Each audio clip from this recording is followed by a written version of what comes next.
Bonjour à tous, aujourd'hui vidéo pour vous partager notre avis ultra enthousiaste sur une petite pépite qui est sortie il y a peu de temps sur la plateforme Shadows que vous pouvez souscrire en option si vous êtes comme moi un abonné Amazon Prime Vidéo. Donc cette pépite, ça s'appelle Onyx The 432 and the Talisman of Souls. C'est un film scénarisé et réalisé par Andrew Bosser. Si ce nom vous rappelle quelqu'un, c'est normal.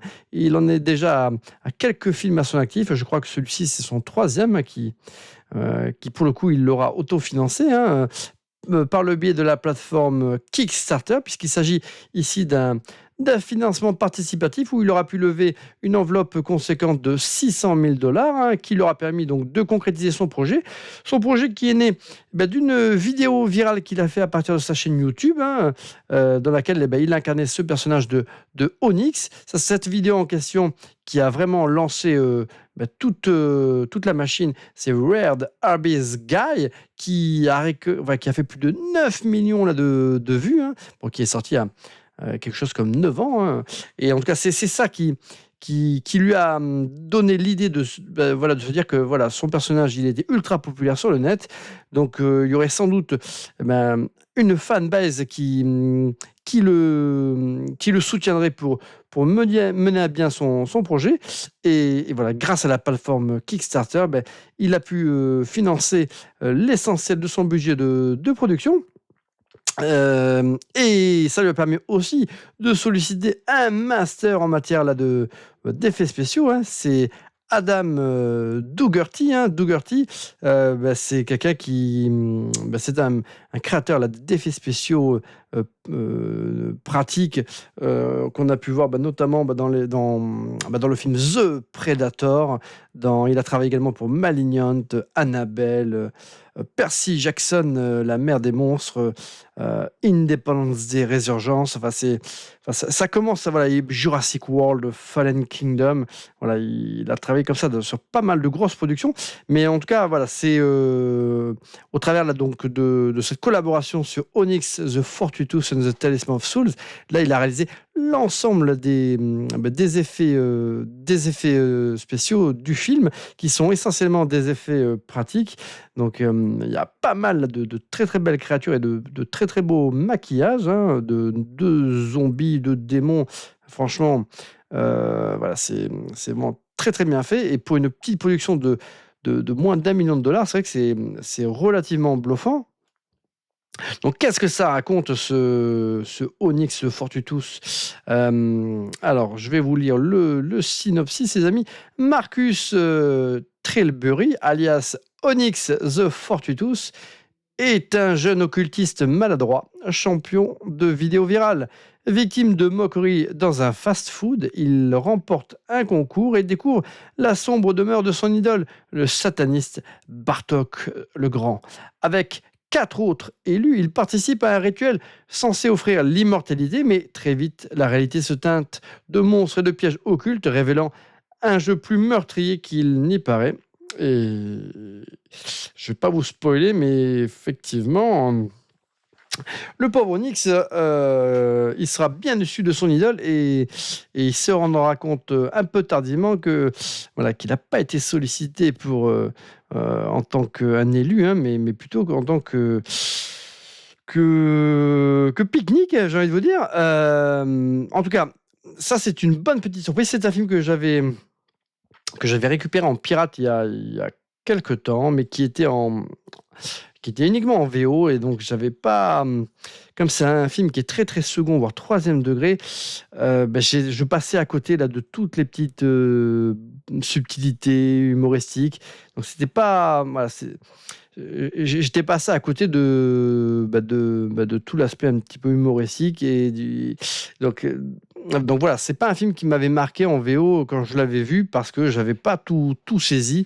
Le fait de le revoir comme ça en version originale sous-titrée, là je me suis vraiment fendu la poire, et donc j'ai pu complètement adhérer au film, ce qui n'avait pas été le cas lors de ma première vision, où là je comprenais pas trop ce qui se passait, et j'avais l'impression de regarder, voilà, de voir une grosse farce, mais sans tout comprendre. Bon, bah là, grâce à nos amis là, de Shadows, ben, j'ai pu réhabiliter ce film, qui est voilà, une véritable petite pépite, hein.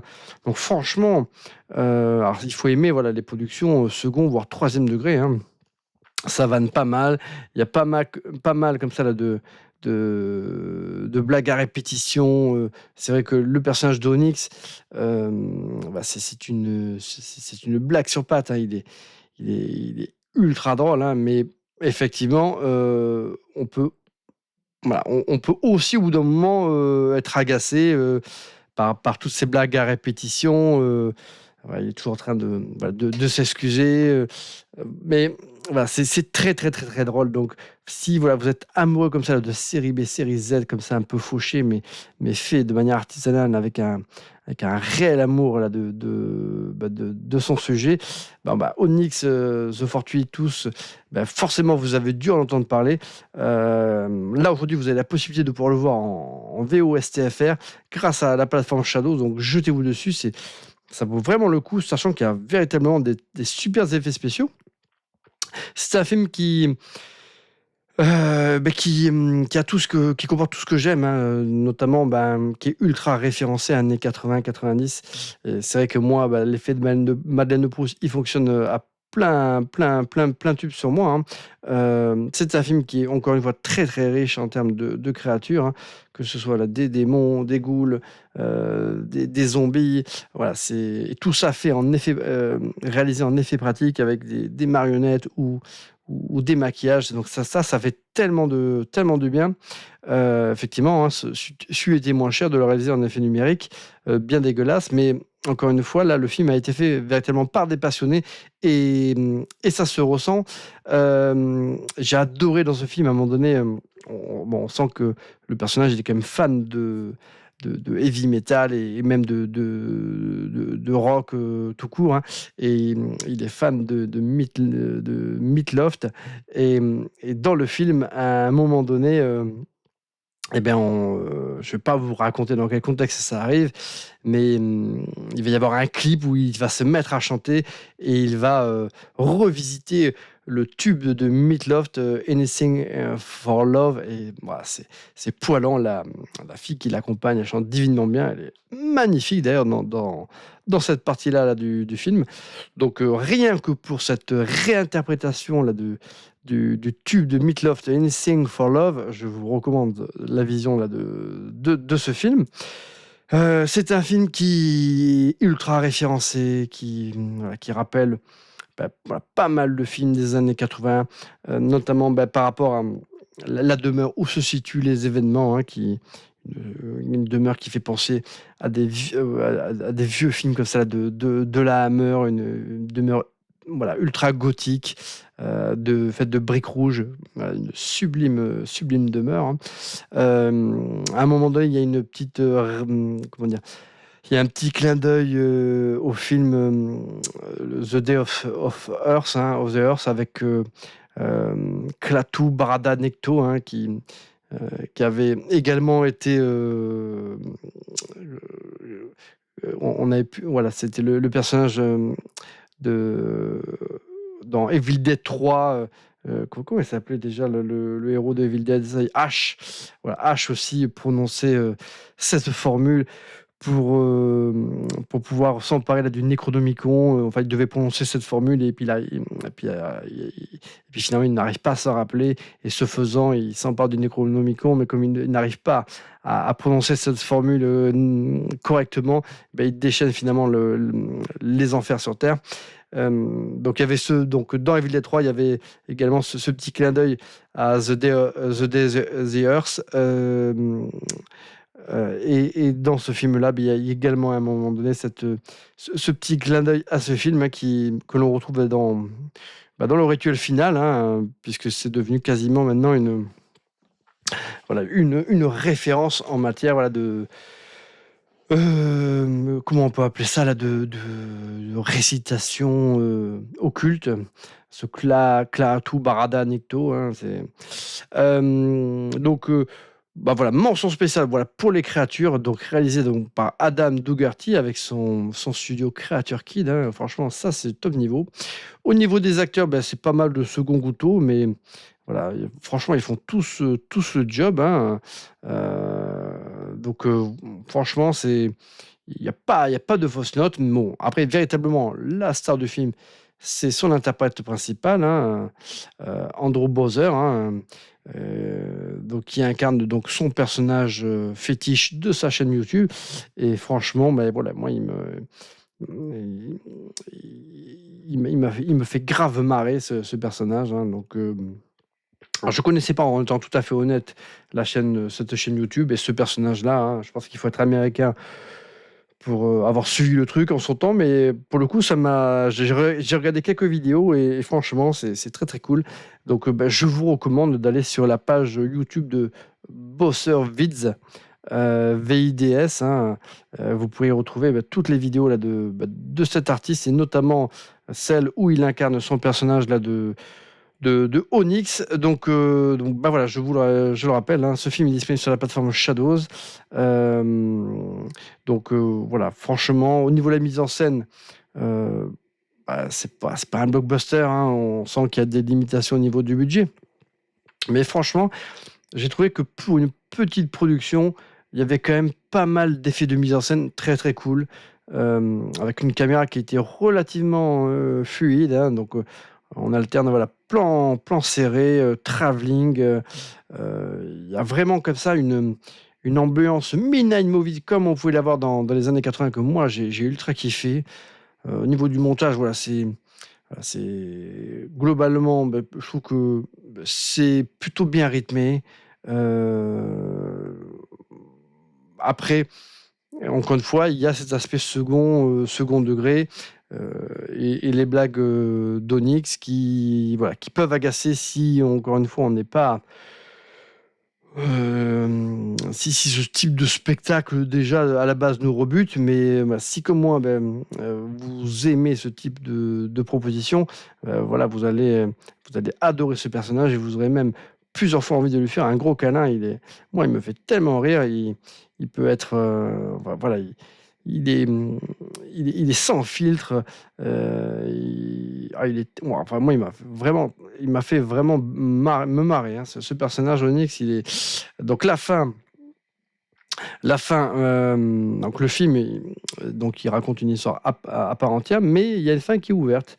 On sent que si le film il fonctionne bien, et je crois que ça a été le cas, et c'est un film qui a plutôt bien fonctionné en festival, et moi j'en avais entendu parler justement parce qu'il avait été diffusé à Stige et à d'autres festivals comme ça, et l'Écran Fantastique, on avait fait d'ailleurs plusieurs fois un retour du coup dans ces retours là, des différents festivals auxquels eux ils ont participé.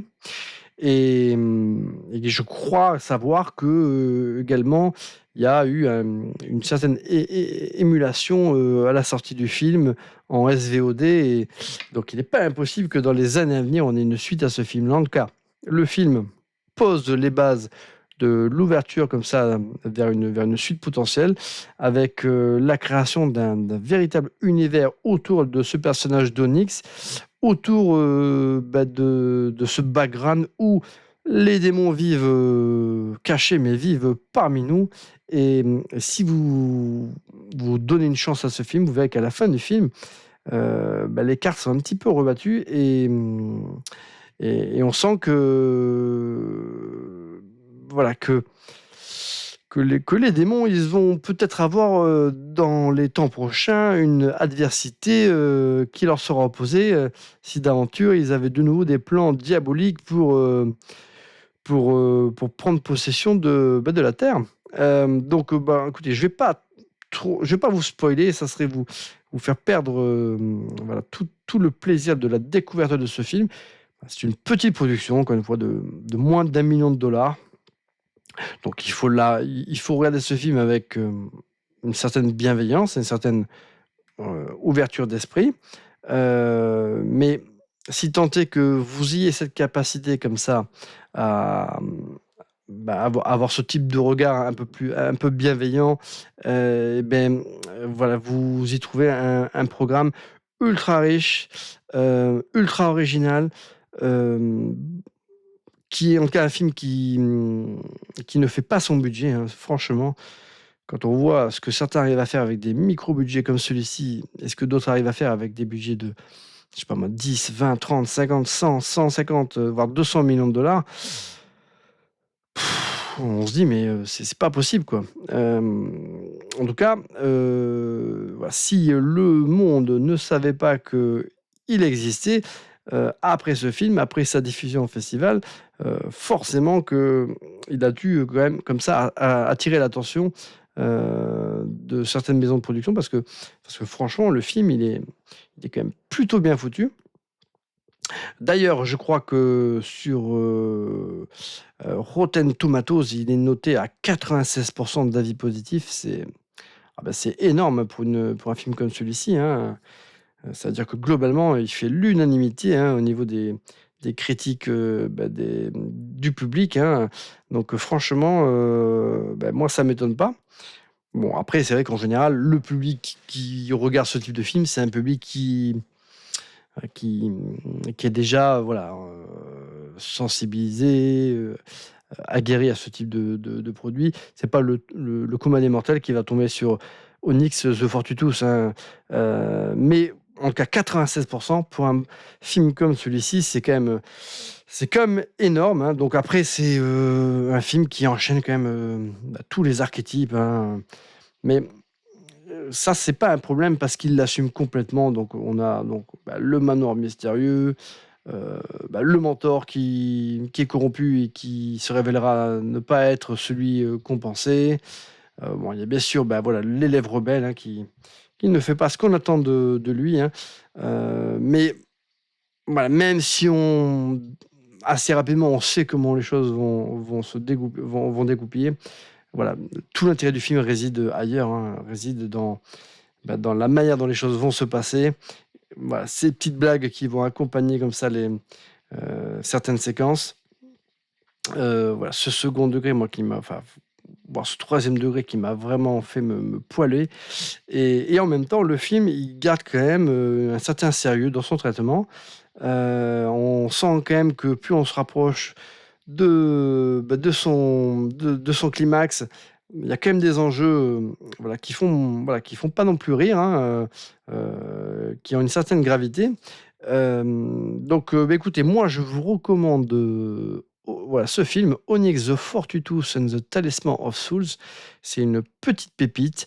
La dernière fois que j'avais été scotché comme ça, c'était, avec The Last Video Store, hein, que j'avais également découvert sur la plateforme Shadows, hein, qui était une petite pépite que je n'attendais pas non plus.